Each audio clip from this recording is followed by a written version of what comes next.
قال فرعون وما رب العالمين قال رب السماوات والأرض وما بينهما إن كنتم موقنين قال لمن حوله ألا تستمعون قال ربكم ورب آبائكم الأولين قال إن رسولكم الذي أرسل إليكم لمجنون قال رب المشرق والمغرب وما بينهما إن كنتم تعقلون قال لئن اتخذت إلها غيري لأجعلنك من المسجونين قال أولو جئتك بشيء مبين قال فأت به إن كنت من الصادقين فألقى عصاه فإذا هي ثعبان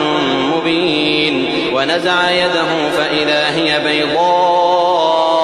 للناظرين قال للملأ حوله إن هذا لساحر عليم يريد أن